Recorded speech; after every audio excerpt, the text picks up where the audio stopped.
দক্ষিণ ভারতের national crush এখন পুরো দেশের গর্ব। 2025 সাল যেন তার ক্যারিয়ারের সোনালী অধ্যায়। দক্ষিণের পর এবার বলিউডেও তিনি রাজত্ব করছেন বক্স অফিসে। 2025 সালটা রশ্মিকার জন্য সত্যিই ছিল ম্যাজিক্যাল। এই এক বছরে তিনি 4টি বড় বাজেটের ছবিতে অভিনয় করেছেন, আর প্রতিটি ছবি তার অভিনয় দক্ষতার নতুন প্রমাণ।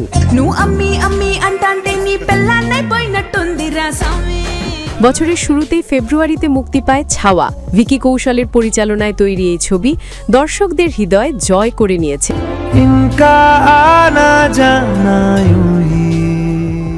প্রায় 150 কোটির বাজেটে তৈরি এই ছবিটি বিশ্বব্যাপী আয় করেছে চমকপ্রদ 807.88 কোটি টাকা।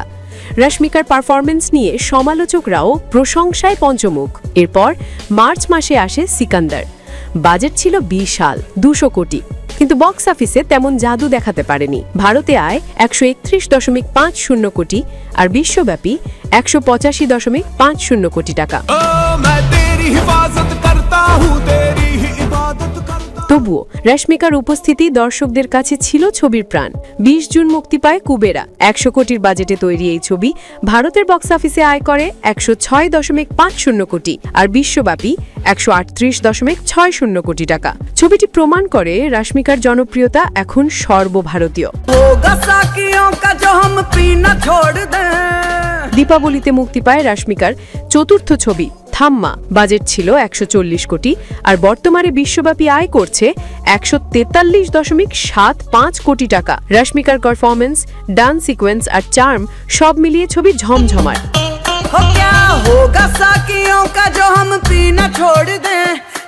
এই 4টি ছবির সম্মিলিত আয় প্রায় 1275 কোটি টাকা। হ্যাঁ, ঠিকই শুনেছেন, 1275 কোটি টাকা। আর এই অসাধারণ সাফল্যেই রশ্মিকা মান্দানা উঠে এসেছেন 2025 সালের সর্বোচ্চ আয়কারী ভারতীয় অভিনেত্রীদের তালিকার শীর্ষে। সূত্র বলছে রশ্মিকা এখন কাজ করছেন একাধিক বড় প্রজেক্টে। দক্ষিণ ও বলিউড দুই দিকেই সমান ব্যস্ত। তার পরবর্তী ছবিগুলো নিয়েও ইতিমধ্যে দর্শকদের আগ্রহ তুঙ্গে।